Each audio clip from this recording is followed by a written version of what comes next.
All right, on the screen here is a chart that should look familiar. It was part of that online textbook link that you followed on Google Classroom. So I have it here all filled out. It was comparing the distance in leagues to distance in miles. So saying 1 was 3, 2 is 6, and so on. So what I did is I went ahead and filled in this chart that you've already done on Google Classroom, but I just wanted to point out a disclaimer here as we move throughout this unit of proportionality. And it says, before concluding a relationship is proportional, check each ratio in the table. So in this example here, we, I guess you were the one that concluded that each of these relationships reduced to this ratio of 3. And so I just want to look at a few examples why that could be important as we move forward. So this is what I want you to remember. Before concluding a relationship is proportional, check each ratio in the table. Okay?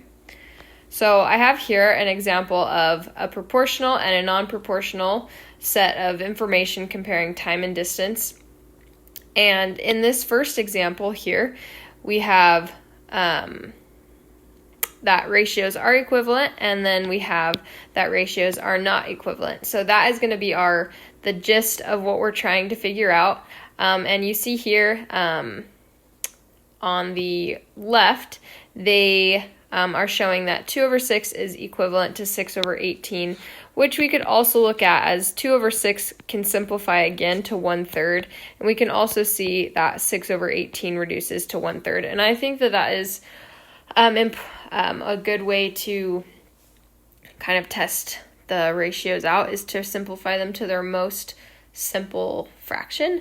And see, that's what they did here on the right. They took each of their ratios, 2 over 10, which was from here, and then 6 over 22, which is here, and they simplified them to their fractions. And since they were not equivalent, this is not a proportional table. It did not grow at a constant rate.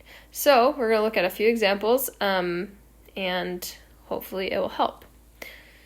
All right, so we have the number of trees and the number of apples being compared.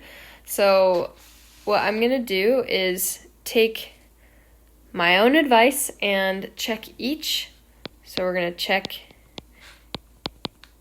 each ratio before we make any assumptions, because you know what they say about assuming things, right? So I'm going to start by taking the number of apples and comparing that to the number of trees. So just because I think dividing that way is easiest. So if I take the number of apples, 26, and put that to the comparison of trees, which is 2, we see that simplifies to 13, 26 divided by 2. And then let's go ahead and go down. So we have 39 over 3, which is 13. 78 over 6, which is 13. 130 over 10 is 13. And the last one is 146 over 12. And I don't know that one in my head. Let me get my calculator out. 146 divided by 12. And this one happens to be 12.17 rounded.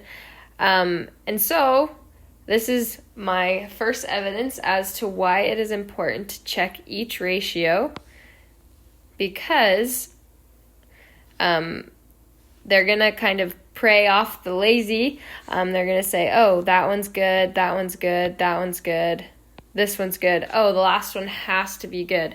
But what we found here was that 146 divided by 12 was not 13, which makes this relationship not proportional.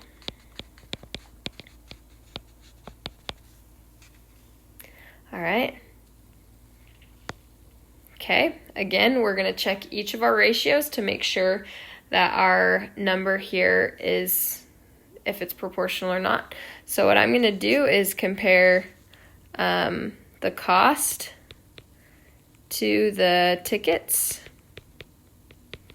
So we have 3/2, and I'm going to use decimals because I think that decimals are easier than fractions, so I'm going to take each of my fractions and turn them into decimals, which is really just saying 3 divided by 2, okay? 3 divided by 2 is 1.5, and then I'm going to take 6/4, which we can see also reduces to 3/2. So if you like the fractions, then you can do that. I just like decimals better. 1.5. 9/6, which reduces to 3/2, again, or my favorite, the decimal, 1.5. Now we have 12/8. And I'm not sure if anyone else does this, but I sometimes really struggle with fractions. And so what I do when I'm simplifying them, I just think of the biggest number that can be divided into each of them. And so I know 8 can't go into 12, but I know that 4 goes into 8, and I know that 4 goes into 12. So I know 4 goes into 12 3 times, and I know 4 goes into 8 2 times. And so that's something that this is just a side note, when I'm working with fractions, I like when I'm simplifying them. So maybe something that might help you. So 15/10 is our last one, and remember that's when it went wrong, was the last one. So let's make sure. So in this case, I know, well, this one's easy, 15 divided by 10, because it's, so I know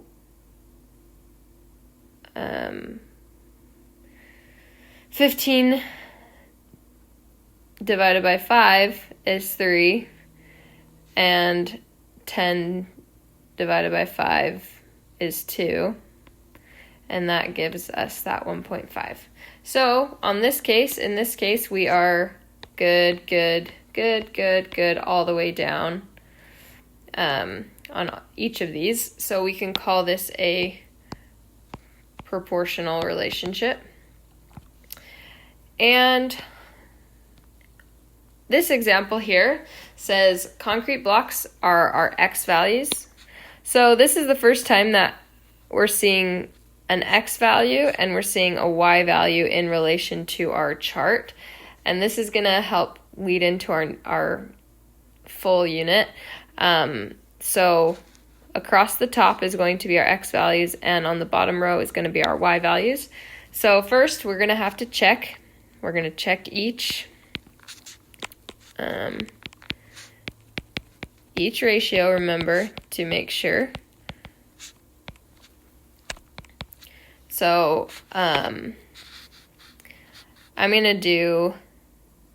to start by, just because I know that's y and that's x, so I know 30 divided by 3 is 10. 80 divided by 8 is also 10. 100 divided by 10 is 10. 60 divided by 6 is 10. And 70 divided by 7, I wasn't able to fit it, is also 10. So we see that each of our ratios simplified to 10, so we can call this a proportional relationship.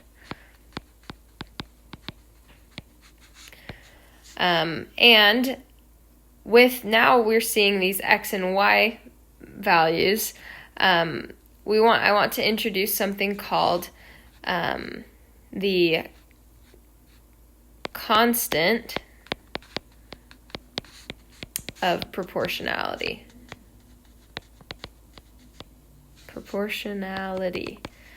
Okay. So the constant of proportionality, so this only works with proportional relationships. It would make sense, proportionality. And this is being determined by y equals kx. So that is what we're going to be looking at for the next little bit. Y equals kx, where k where k is the constant of proportionality. I do not know why they didn't use a c, beats me, but I know that k is the constant of proportionality. So when we have the constant of proportionality, we can actually use this equation to our benefit when we know x and y values are given in a table. So what we can do to solve for k, if we have y equals kx, and if we're given, just like in our problem, if we're given our y values and our x values like we're given in the table, remember our x values were here and our y values were down below. So the only thing that's missing was our constant of proportionality, k. So what we can do is substitute our values in to solve for it. Or sometimes people like to even just rearrange the equation from the beginning, like this, divide both sides by x divided by x there, that would become 1, and we'd just be left with k equals y over x. And if we see here,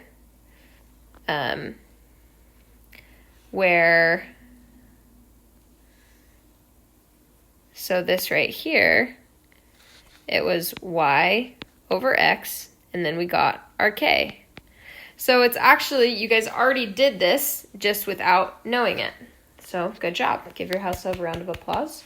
And that's what we're going to be looking for as we look at tables, is to be finding the constant of proportionality so that we can write equations like this. Since we found a constant of 10, we now know that this is y equals 10x. That is our relationship.